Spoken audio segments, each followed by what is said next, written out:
ទាញយកវីដេអូពីក្នុងកាមេរ៉ាយើងមកបានអញ្ចឹងជាដំបូងបងប្អូនបើកម៉ាស៊ីនសិនណាបងប្អូនចុចប៊ូតុងម៉ូដនេះជាប់មកបាទចុចប៊ូតុងម៉ូដនេះជាប់មកបាទបើកម៉ាស៊ីនបន្ទាប់មកទៀតបាទបងប្អូនចុចអូខេនេះណាអូខេនេះថតណាខាងលើនេះបាទបងប្អូនចុចអូខេមកបាទគឺថតឯណាបាទដូចបងប្អូនបានឃើញបាទថតបន្ទាប់ពីថតរួចពេលបងប្អូនចង់ឈប់ថតបាទបងប្អូនចុចអូខេនឹងវិញមកបាទចុចអូខេវិញមកបាទឈប់ថតណាបាទបន្ទាប់ពីឈប់ថតហើយបងប្អូនចង់បានវីដេអូពីក្នុងហ្នឹងបងប្អូនចុចប៊ូតុង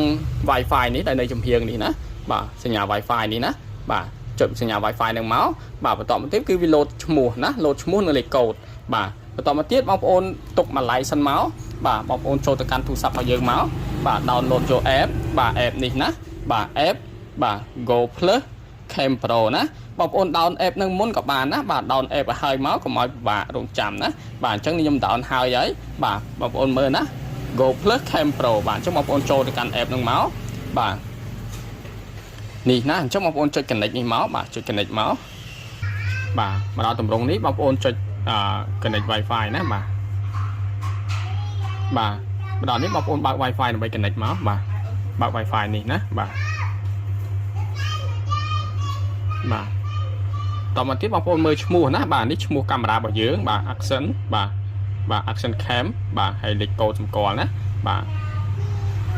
បន្តមកទៀតបងប្អូនវាយលេខកូដបាទលេខកូដដែលមាននៅលើម៉ាស៊ីនណាបាទវាយ password ណាបាទ password ដែលមាននៅលើម៉ាស៊ីននេះបាទពី1ដល់8ណាបាទពី1ដល់8អញ្ចឹងបងប្អូនវាយចូលមកបាទ4 5 6 7 8បាទអញ្ចឹងបន្តមកទៀតបងប្អូនចុច select ណាបាទបន្ទាប់ពី select ហើយបងប្អូនចុចថយក្រោយណាបាទចុចខាងលើនេះបាទថយក្រោយណាបាទនេះគឺ connect បានជោគជ័យហើយណាបាទអញ្ចឹងនេះជារូបភាពដែលបង្ហាញចេញពីកាមេរ៉ាបាទ 4K របស់យើងណាបាទអញ្ចឹងមកដល់ចំណុចនេះបាទមកដល់ចំណុចបងប្អូនអាចគ្រប់គ្រងកាមេរ៉ាបានបាទឬបងប្អូនអាចធ្វើការ setting បានណាហើយរូបភាពទាំងអស់គឺវានៅក្នុងនេះណាបាទអញ្ចឹងរូបភាពទាំងអស់ទាំងបងប្អូនបានថតជារូបភាពវីដេអូអីបាទគឺវានៅក្នុង file នេះទាំងអស់ណាអញ្ចឹងបងប្អូនចុចមកបើចង់ download ណាបាទបងប្អូនចង់ download បាទអញ្ចឹងវីដេអូបើសិនជាបងប្អូនថតទាំងប្រហែលគេនៅនេះទាំងអស់ណាបាទអញ្ចឹងខ្ញុំថតវីដេអូបានមុនហ្នឹងដើម្បីធ្វើការតេស្តជូនណាបាទនេះជារូបភាពបងប្អូនយកកន្លែងនេះណាបាទបើសិនជាបងប្អូនថតរូបភាពបើសិនជាបងប្អូនថតវីដេអូបងប្អូនចុច select យកវីដេអូនេះដើម្បី download ណាអញ្ចឹងយើងអាច play បាននៅទៅហ្នឹងបាទ play បាននៅទៅហ្នឹងប៉ុន្តែគាត់ថាការ play នៅលើទៅនេះវាអត់សូវ smooth ទេណាអញ្ចឹងបើសិនជាបងប្អូនចង់បានរូបភាពទៅប្រើបងប្អូនចុច download វាណាបាទដើម្បីយករូបភាពទៅប្រើបាទហើយបើសិនជាចេញទម្រង់បែបនេះបងប្អូនយកខាងក្រោមណាបាទយកខាងក្រោមបាទ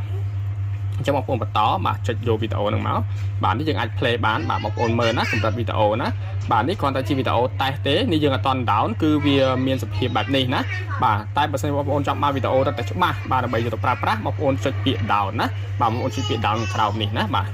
ចុចពាក្យ down នៅខាងក្រោមនេះបាទអញ្ចឹងបងប្អូនរងចាំណាបាទរងចាំឲ្យវាពេញ 100% បាទរងចាំឲ្យខាងលើនេះពេញ 100% ហើយខាងក្រោមនេះលោតពាក្យថា done ណាបាទចាំខាងក្រោមនេះលោតពាក្យថា done ចាំបងប្អូនចុចពាក្យ done ហ្នឹងទៅគឺវីដេអូវាចូលទៅក្នុង photo របស់យើងហើយណាបាទចាំបងប្អូនរងចាំបន្តិចបាទអញ្ចឹងខាងក្រោមនេះលោតពាក្យថា done ហើយអញ្ចឹងបងប្អូនចុចពាក្យ done ហ្នឹងទៅបាទអញ្ចឹងវីដេអូវានឹងចូលទៅកាន់ photo របស់យើងហើយណាបាទចាំបងប្អូនចេញទៅរក photo យើងមកបាទនេះណាបាទអញ្ចឹងវីដេអូវាកាន់មក photo របស់យើងហើយបាទនេះអញ្ចឹងបងប្អូនអាចធ្វើការ play បានបាទនេះណាជាវីដេអូដែលយើងបានថតចេញពី